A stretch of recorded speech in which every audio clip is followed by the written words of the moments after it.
Well, they never asked me that. I'm already having a heckler. But you were in the back and I was at the front. You didn't. Yeah, fair enough.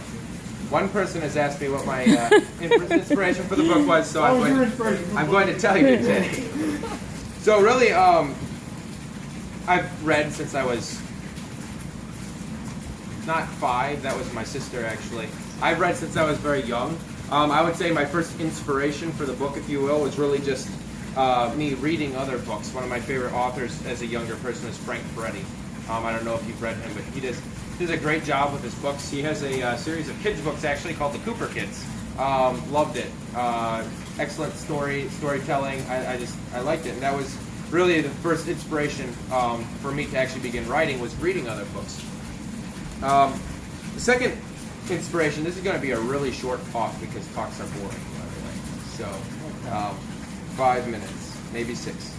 The second piece of inspiration, C.S. Lewis, I typically say, because that was reading Chronicles of Narnia. That was my first introduction, I would say, probably into the fantasy world, which this book is based in.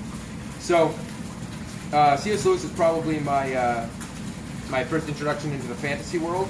But Narnia, they're kids' books. I mean, at the end of the day, they are kids' books. They're great books, but they're kids' books.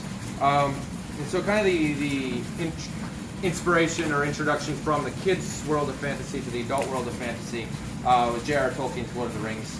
Actually, not so much that as The Hobbit, but I love that. A lot of fantasy. I like the character development there. And then, like I said, reading all of these books. As I read books personally, I would always, it didn't matter how much I liked the book, I would always find a part where I'd be like, I hated that part. It should have gone like this. You know, rewrite the book in your head. I did that a lot. And consequently came this idea that I should write my own book. I was also bored and didn't have anything else to do, so I started writing. There's another actually author that I can attribute some of my inspiration to. I don't know if you've heard of him, called John White. Maybe not.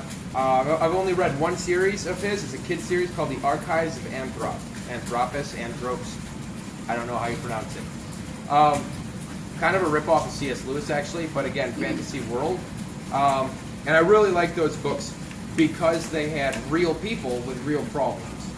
C.S. Lewis also did that a little bit, but I thought John White did a lot better. And that was actually kind of what I patterned my writing style off of, was to create a fantasy setting for my book, but to put real people with real problems, and not real problems like, that dwarf is about to cut my head off. That is a problem. But more like, I don't really like that person, and I still have to get along with them, because that's also a problem. Or, my stomach hurts today, because that's also a problem. Real people with real problems put in a fantasy world, and I think it's more inspirational when I read books like that. That's more inspirational to me, because it's easier to relate to those people when they have problems that I have. You get writer's cramp, you know? When you're writing too much and your arm cramps up. It could happen in one of those books. You never know. You never know. So that was really the authors that inspired my work. Like I said, I got a lot of my inspiration from my books. But when I started writing, I had inspiration from other sources, like my family. Now, there was 2 types of inspiration from my family.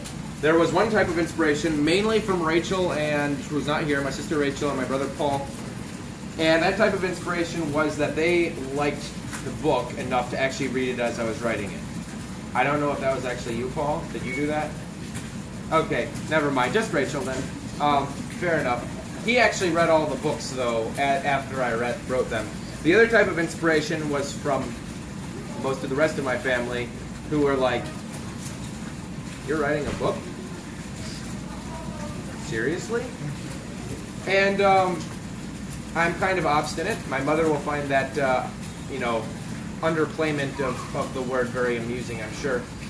And when I was told you can't really write a book, we don't do that sort of thing, I decided to write the book.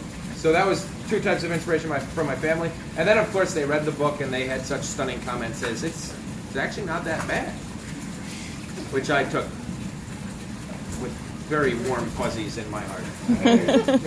So that, again, my family was actually, in all honesty, very supportive of me at certain times. and aggravated with me at other times. Like my sister Rachel, who after, the 257th time, I said, "Hey Rachel, how do you think this sounds?" I'm sure she just wanted to take my keyboard cord and just strangle me with it. But, that happens. Not the strangling part, the wanting part. Because I'm still here today. Okay, so then the fifth, after I wrote the book, so again, inspiration from my family, friends, while I was writing the book.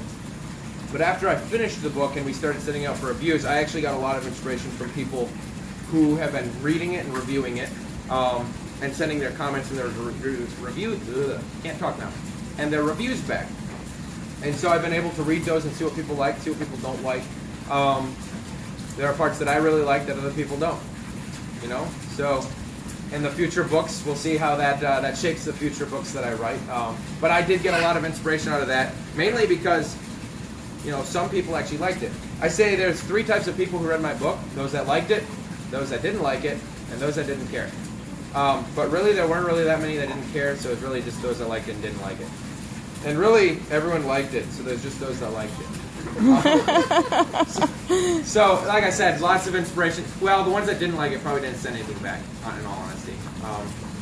But anyway, like I said, that was a great inspiration to me, and to what I'm going to do with my books in the future. So, really, those were the 5 areas of my inspiration. So, if you ever wanted to ask me that, you now have a prefab answer. Just play it back in your mind. And there we go. Yeah. Are there any questions?